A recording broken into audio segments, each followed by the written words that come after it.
Bonjour les mouvementeurs, j'espère que vous allez bien. Plutôt que de chercher à vous accaparer un processus extraordinaire, dans cette vidéo, je vais vous l'offrir. Et je vais pas vous en offrir un, je vais avoir le bonheur de vous en offrir deux. Deux trucs tellement géniaux qui vont vous sortir d'affaire dans toutes les circonstances. Alors bien sûr, ça nécessite le fait de s'approprier ces deux secrets qui ne sont pas des secrets défense. Vous n'allez pas avoir à me les voler, je vous les offre dans cette vidéo. Tout de suite, immédiatement, pour que vous puissiez vous en servir. Alors, avant de vous dévoiler ces deux trucs extraordinaires qui fonctionnent mais parfaitement, il faut quand même penser qu'il va falloir vous habituer à vous servir de cet outil. Pourquoi? Eh bien parce que, malheureusement, dans ma dernière vidéo, lorsque je vous ai parlé de la notion de risque, notamment en investissement, eh bien, cette notion de risque ne fait pas appel que la peur de gagner quelque chose ou la peur de perdre quelque chose, mais elle pourrait également faire appel à quelque chose de beaucoup plus vaste dans sa vie de tous les jours. Eh bien, lorsqu'on doute de quelque chose, lorsqu'on redoute quelque chose, lorsqu'on a peur de quelque chose, eh bien, forcément, on est assailli d'émotions, et ces émotions, elles nous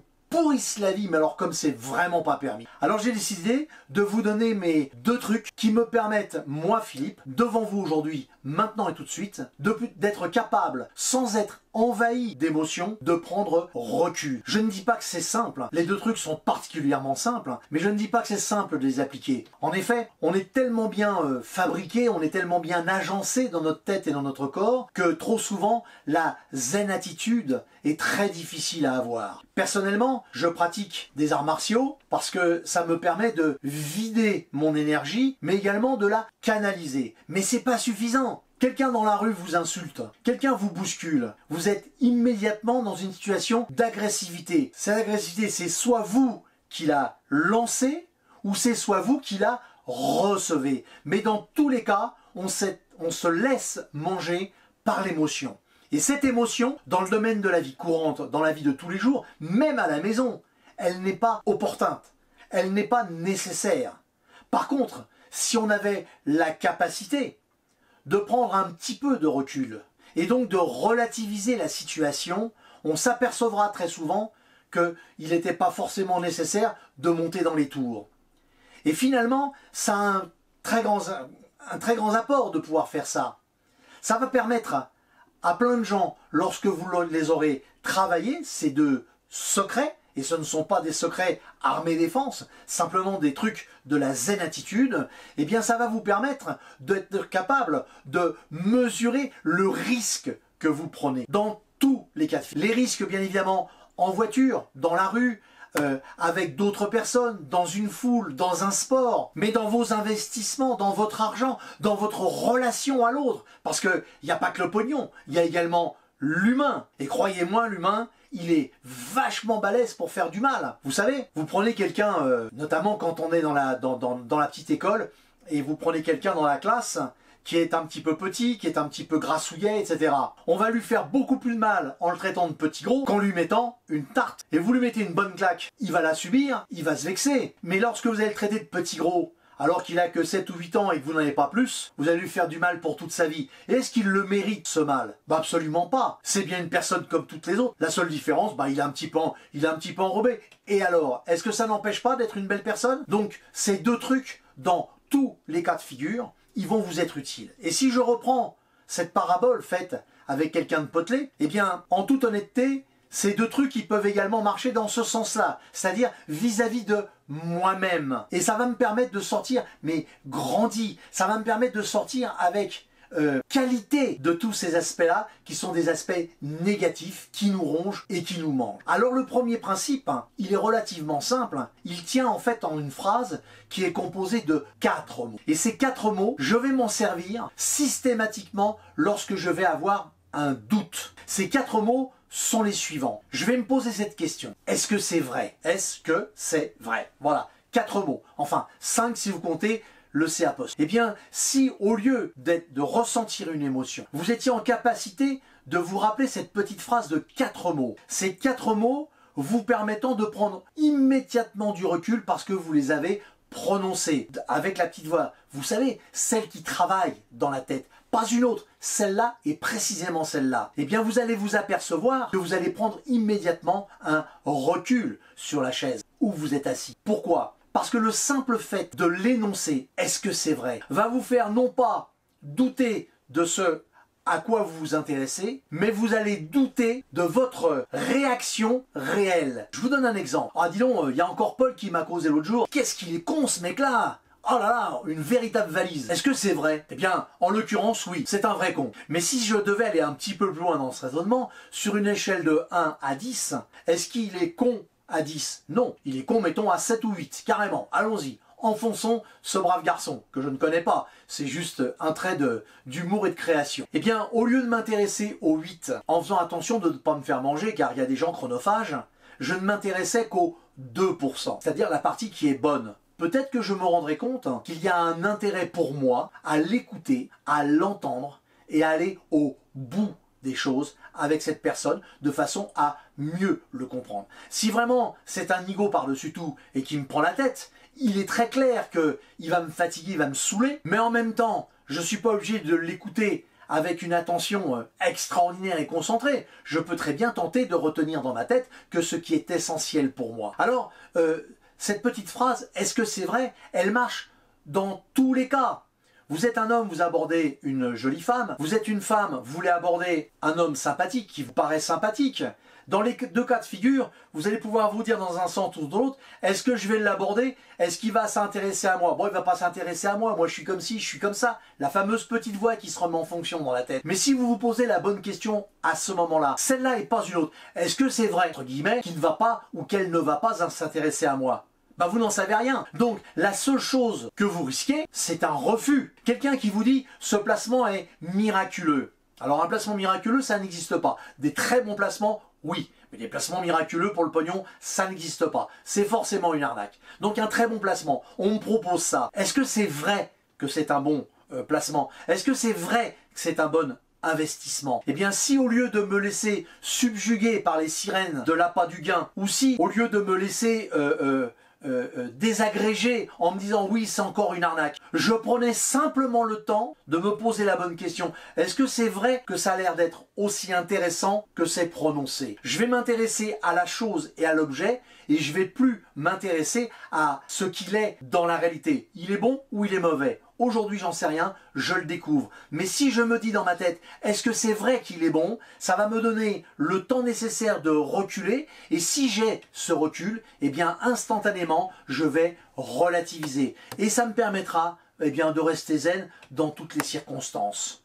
Et puis du coup, je vais vous en donner, non pas 2, j'en ai encore un à vous donner, mais je veux vous en donner 3. Je vais vous donner un truc, mais extraordinaire en dernier, parce qu'en fait je suis lancé, et quand je suis lancé comme ça, j'aime tellement partager avec vous, eh bien vous allez les recevoir. Par contre, vous savez, me mettre un commentaire, on le dit à chaque fois, et il y en a moins de 20% qui le font. Alors soyez cool, une fois de temps en temps, abonnez-vous, mettez un commentaire et likez, et puis le plus intéressant, c'est quand même de partager, parce que si vous estimez que vous pensez que tout ce que je vous donne comme astuce depuis 3 ans porte ses fruits pour vous, eh bien le retour de gentillesse, le retour d'empathie, et c'est ce que je viens de vous apprendre avec cette petite phrase, à générer une forme d'empathie, être dans la capacité d'écouter l'autre avec le cœur, avec l'intellect, avec l'intelligence émotionnelle, et non plus avec les pulsions, eh bien, ce sera un juste retour très sympa de votre part, et d'entrée de jeu, eh bien, je vous dirai quand même merci de le faire.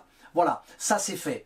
Alors maintenant, je vais passer au deuxième truc. Parce que ce deuxième truc, c'est également une phrase. Et la troisième ne sera pas une phrase, ce sera une attitude. Et je vais vous la démontrer dans la caméra. Vous allez pouvoir juger de son effet. Alors le deuxième truc, c'est une fois que vous avez été capable de relativiser, ça c'est une bonne chose.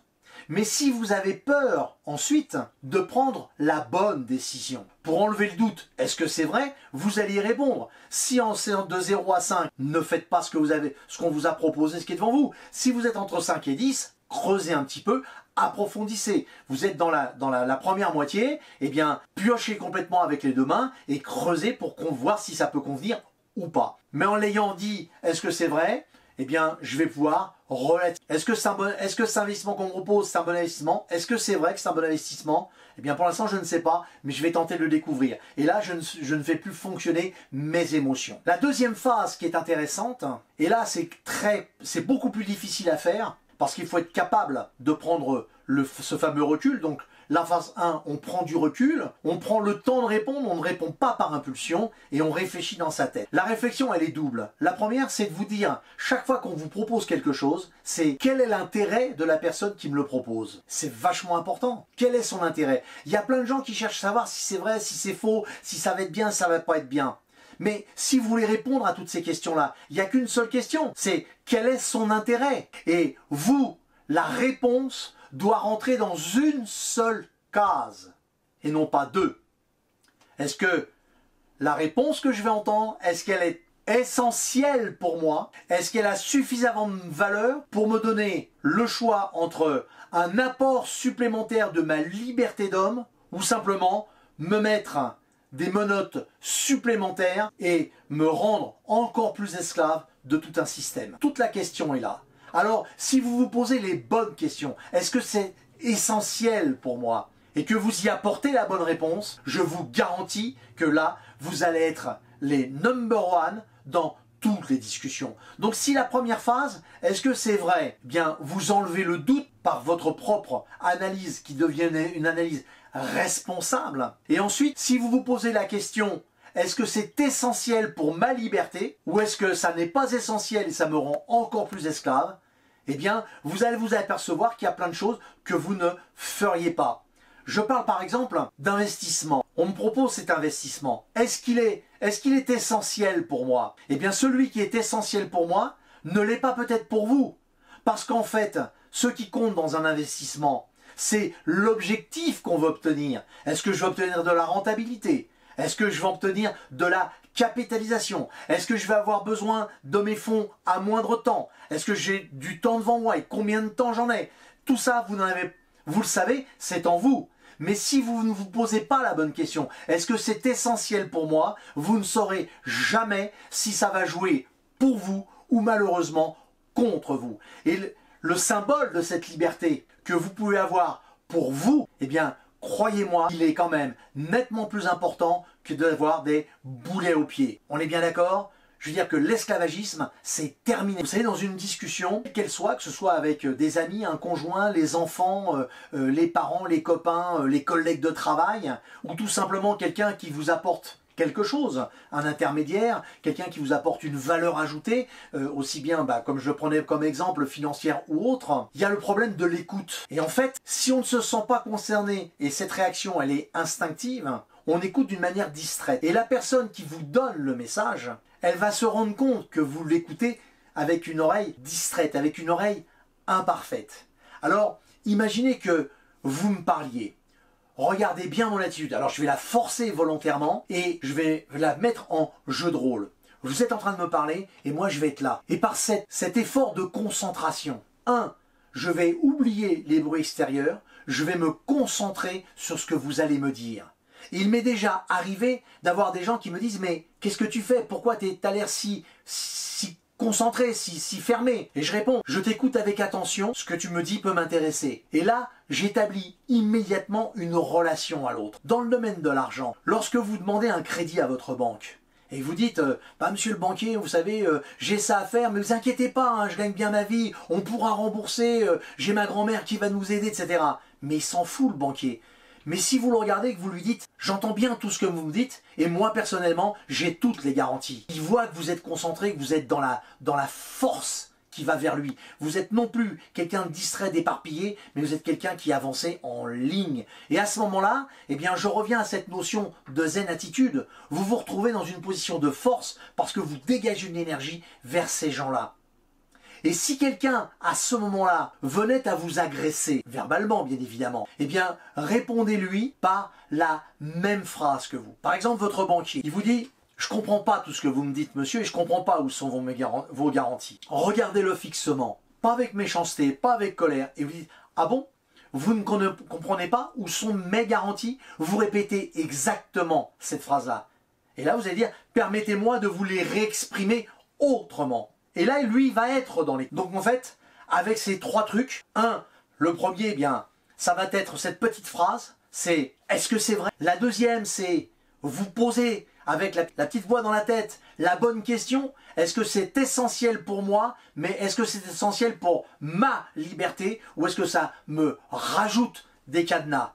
Et ensuite, concentrez-vous sur la personne avec qui vous parlez. Et dans une discussion, si quelqu'un à côté me parle, eh bien je vais complètement me tourner et je vais lui parler, mais franchement, naturellement, les yeux dans les yeux. Il n'y aura jamais d'agressivité, il y aura simplement une écoute extraordinaire. Alors avec ces 3 trucs, je pense que si vous voulez travailler, et vous pouvez les travailler même devant une glace ou un miroir, vous pouvez travailler chez vous à la maison, vous pouvez faire des expériences avec les enfants sur des petits détails. Et quand ça va devenir un mantra dans votre tête, quelque chose qui va se répéter et qui va devenir un automatisme, eh bien croyez-moi, vous allez vivre nettement mieux, vous ne serez plus dans les souffrances et vous serez plus ouvert à entendre et comprendre des choses qui jusqu'à aujourd'hui ne vous ont peut-être jamais intéressé et qui pourtant peuvent avoir pour vous une signification. Alors je vous dis, les mouvementeurs, à la prochaine. Et je suis super fier de partager ça avec vous. Mais vous, partagez-le avec plein d'autres gens.